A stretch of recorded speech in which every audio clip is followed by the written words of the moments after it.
Now, I know after reading the title of this video, you probably think to yourself, this guy has completely lost his mind. Well, let me explain. Let me explain before you jump to this conclusion. And let me just say, it's probably even worse than what the title says. Yes, I did 60 kilos for 50 reps, but I also did 2 more sets. I did another set of 40, another set of 30. So I did 60 kilos for 50, 40, 30 today. Now, what the hell got into me today? Well, after that 100 kilos for 32 reps yesterday, I got home, I ate, I rested, I slept well, and I woke up and I was kind of expecting that I was going to be really sore, tired, broken, all the rest of it, but I actually felt really well. I felt well after the session, and I felt like brand new this morning. I don't know what the hell is going on with me. I don't even know what sort of fibers or what sort of organism I have. Because most people that will go through something like this would be aching for weeks, at least a week, right? I've woken up feeling better than the day before. There's something about high repetitions. I've spoken about this before. I don't know what it is, man. I almost feel like high repetitions tax the living hell out of you, right? But at the same time, they bring blood to everywhere that you need, and blood brings us recovery, essentially. Takes the waste away and brings the nutrients in. Unlike low reps, where there is no perfusion of muscle, there is no blood circulation like there is with high reps. With low reps, so high weight, singles, doubles, triples, fives, whatever you want to call it, there is like maximum damage. It's like taking a freaking Uzi straight to the head. The whole damn cartridge, the whole magazine is into your head, and there's nothing to repair it. Like you're just copying those bullets straight in the head, and then you go to sleep and you wake up, you're like, God damn, I got a headache, right? That's what I feel like with low reps is. 5x5 has me absolutely smashed. Like I wake up and my doctors want to damn rip off the damn bone, and I just feel awful because you have put in maximum tension, right? Maximum tension through the muscle for 5 reps. So let's say 5x5, 25 reps. And there is no circulation. There is not enough volume in there per set to cause a lot of circulation, a lot of blood to come in and to repair this stuff, to take the damage away, take the casualties away and bring the nutrients in, right? There's nothing like that. So I almost feel like if you were to do a 5x5, finish it off with like, I don't know what percentage, something really, really light for you for a set of 50, 40 or 30. And I reckon that will bring the blood in and take care of the damage. This is why I think, this is my hypothesis in my brain, why I think I woke up this morning feeling mint. I don't know, man. It was hell, right? You saw the footage, and trust me, I felt it. Like my lungs were on fire, my legs were on fire, whole organism was on fire, right? It was a living hell to go through that experience. 100 for 50, for 30, for 32. It was really, really bad. But then once I kind of got over all of that stuff, once my blood got buffered out of that acidity and out of all that crap, and I returned to my resting normal, like, you know, respirate and heart rate and all of that, I started getting an influx of euphoria, right? Like all the endorphins are running up and I'm walking on cloud 9, right? Go home feeling fresh, feeling enthused, feeling happy, like all these post-exercise hormones, which are not really associated with low reps. And that carried through. I went to sleep. I had really good, like a lot of food, went to sleep, woke up, and I'm feeling fresh today. So today I'm going to the gym and I'm thinking to myself, nah, I'm not going to do anything crazy. I'm just going to kind of warm up. I'm going to touch the, touch whatever, singles on both fronts and back, and I'll call it. I hit the 180 on the back squat, and I thought to myself, why don't I just do some more reps, man? My body literally said, well done. Well done for doing that thing yesterday. We feel amazing. So if something feels freaking amazing, man, you'd be an idiot not to go back for more and take even more. Give me 3 of those things instead of 1. That's what I was thinking. So initially I was like, nah, okay, let's put the bar on, let's put 60 on. I don't even know how I'm going to cope with this. Maybe I feel really good, but then because of the work yesterday, I'll get to like a rep 15 or 20 and I'll start to really gas out because I've done all that stuff yesterday. Well, I got to 15, felt all right. Got to 25, felt all right. Yeah, my breathing is up and about, but I felt good. Like it wasn't abnormal like for yesterday compared to yesterday or whatever. So I ended up getting 50.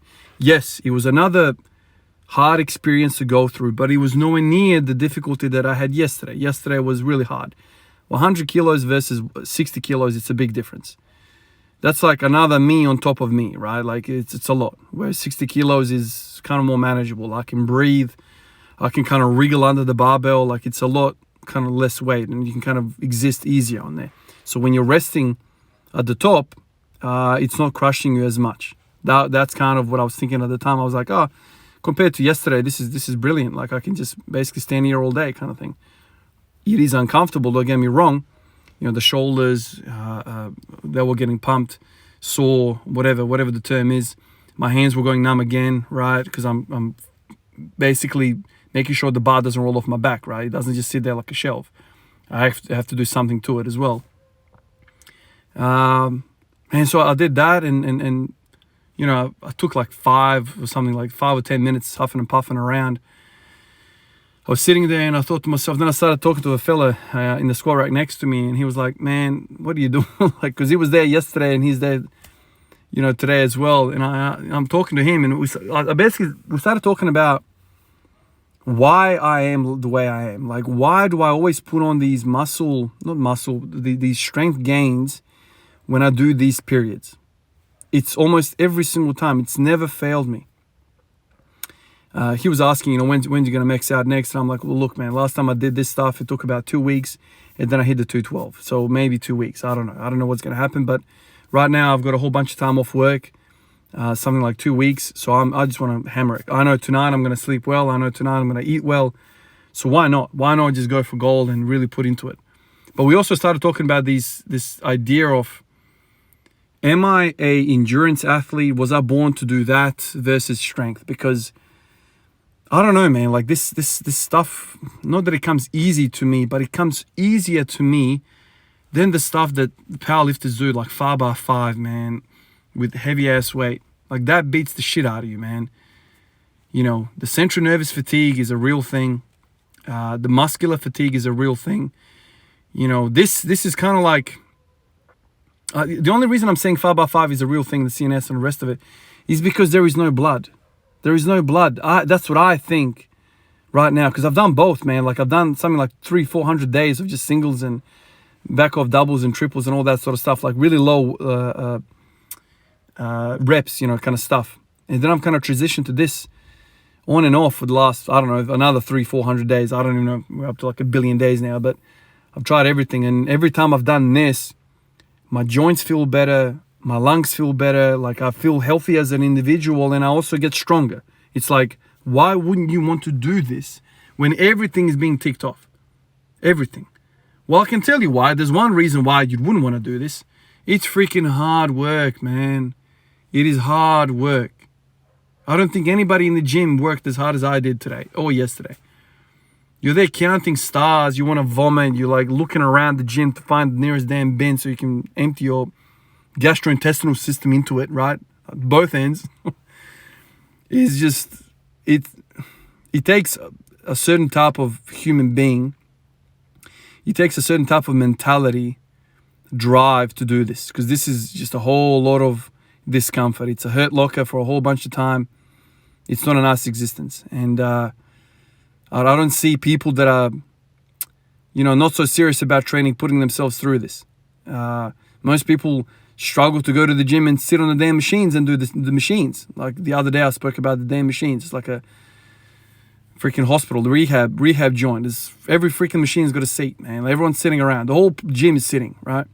And so if you ask the majority of, you know, the populace of these gyms to go through with something like what I did today and yesterday, they're going to be like, you can say, I'd rather go home and get fat than do this. This is just, that's what it seems like, because it's a lot of work.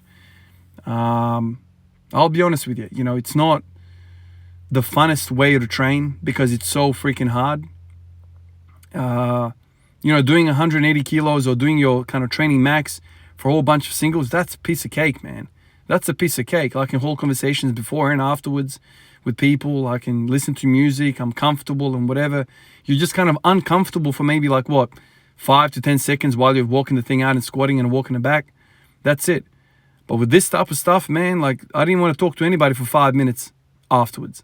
Good 5 minutes, I'm there like sucking the breath in And now I've got jelly legs and whatever. I still kind of feel all right. And the endorphins are kind of carrying me, I guess. Probably what I'm feeling is, I'm feeling screwed. I'm feeling tired, whatever. But because of the endorphins were released afterwards, I kind of feel all right. It's kind of masking what's really happening.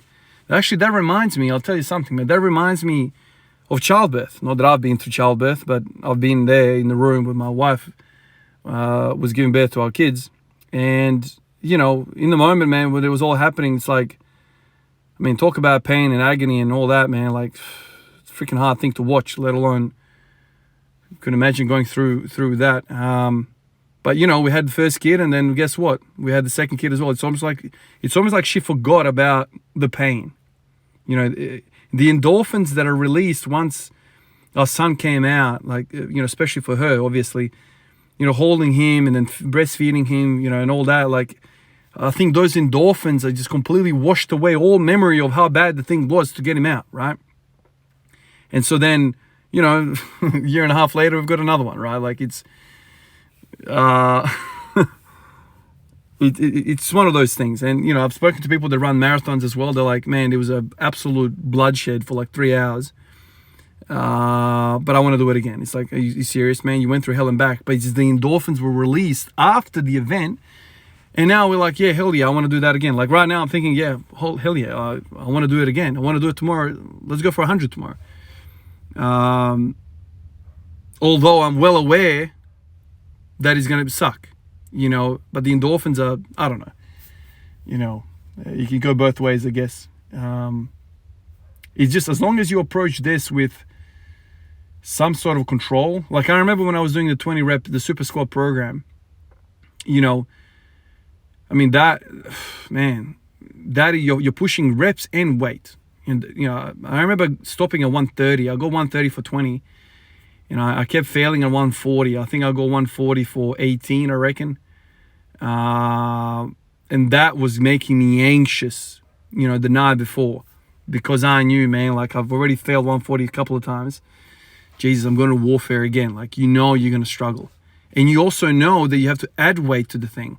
That was a super squats program. You add like 2.5 kilos, whatever it was, every single, every other day, right? So, you barely make it today, and now you're going to make it even harder in 48 hours time. That's too much to process mentally for me, and I feel like it's not really sustainable, unless you're, freaking sucking yourself up and doing God knows what to get yourself over the line. But I'm a calm lifter. I'm a calm kind of trainer. I don't like to do that kind of like, too much excitement. But this is where I kind of put the blanket over the top called auto regulation, and I just go whatever. Like I'll warm up, I'll go to 180 or 190 or 200, whatever the thing is, and I'll gauge what I'm capable of today. And once I put the thing on the bar, I'll start going. If anything feels wrong, if anything feels untoward, I'll just call it there, and that's it. But if the only thing that's stopping me is just heavy breathing and heavy legs, whatever, that's cool. That's kind of what you want out of this. But if something starts to feel kind of weird or pinchy, or your movement pattern is off, or you're leaning over too much and you're using your back too much, then you just freaking call it quits, and that's it. Something's not right. But yeah, anyway, crazy day. I never thought I was going to do this. When I got the 50 today, I was like, yeah, okay, let's go home now. But I ended up doing 2 more sets. So what's that? 120 total reps with 60 kilos. That's crazy stuff. But anyway, I made a mistake today though, because after I did all of this, man, I wanted to do some ollie kind of lifting. I'm calling it ollie lifting. I'm not really an ollie lifter, but I wanted to do those snatch balance drills. And I just couldn't do it, man. Like my traps, my rear delt started cramping up again. I tried to stretch out, but I'm just so spent, man. Like the shoulder girdle, all of that is just so fried from being in that back rack position, that I basically couldn't control my overhead position at all. Like I'm just spent. So tomorrow what I'll do is I'll come in and I'll do some ollie lifting while I'm fresh, because this is now 2 days that I've come in and I've killed myself with all these reps, and then I've got nothing left for ollie lifting. So I'll come in tomorrow and I'll do some ollie lifting, spend 15-20 minutes doing that, practicing that, and then I'll go into whatever I end up doing tomorrow. I'm not sure, but whatever it is, I genuinely feel that I want to finish each session with some sort of high rep stuff. It doesn't have to be 50 or 30 or anything impressive. It could be even like 60 kilos for I don't know, 20 or 30 reps, something like that. It doesn't have to be all out kind of gut wrencher. But there's something about this stuff. There's something about perfusion. There's something about blood. Blood is the life force, man. It really is. You know, if you're talking about wound healing, if you're talking about healing of your muscle after a session, it's all about blood. You know, when somebody rolls their ankle, you know, the previous thinking was ice the shit out of it. Ice all the time, right?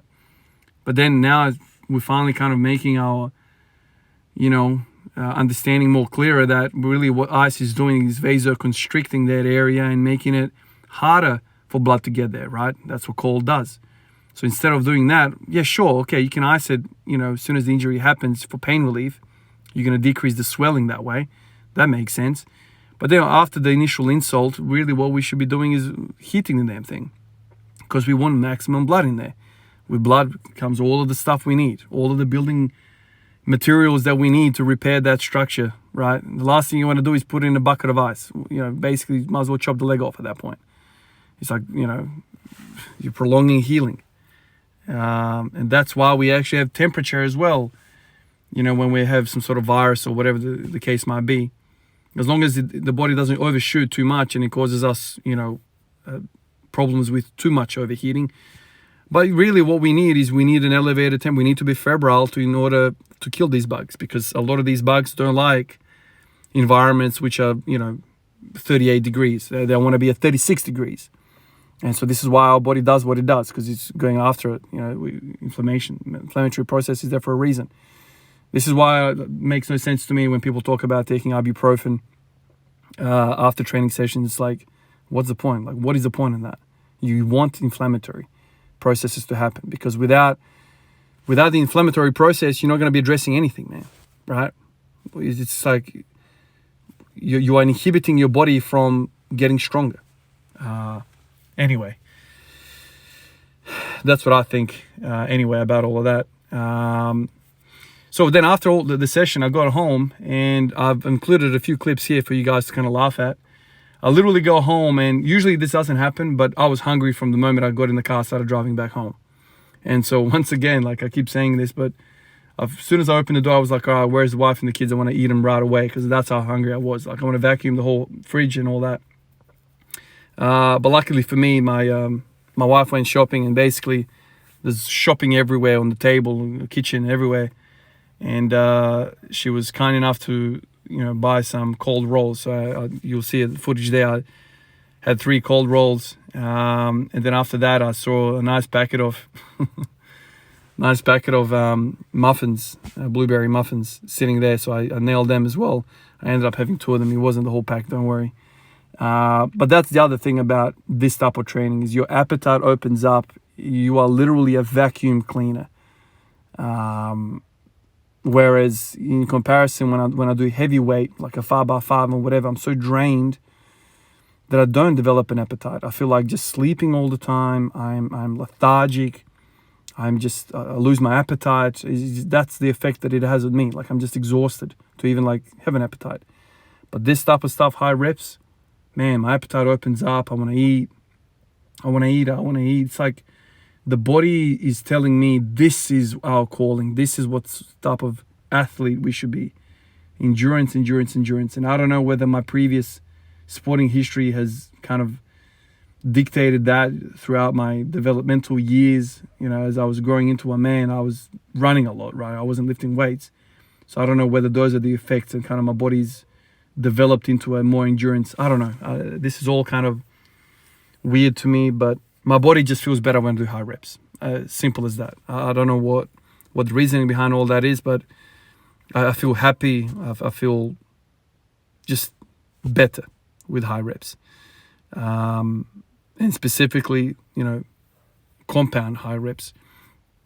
You know, obviously the squat makes a lot of sense to me. So I'm going to do that. I'm not going to try and work out exactly what muscle is responsible for the effects that I get after, you know, high rep squats. I'm just going to do high rep squats. I don't really care. I think it's the whole package. It's not the quads, the adductors, the hamstrings, none of that. It's the whole package that comes with squatting. It's just the high reps. So I'll continue to do that. I'll continue somehow work out a plan. Obviously, I can't do 100 kilos for 30 every day. Because that's maybe too much tension. Even though there's a lot of circulation with that as well, there's a fine balance here. And I don't know what percentage 60 kilos is of my max, but it's definitely lower than 50%. It's like towards 30% really, or 20%, wherever it is. I can't even do the math right now on the fly, but it's definitely lower than 50%.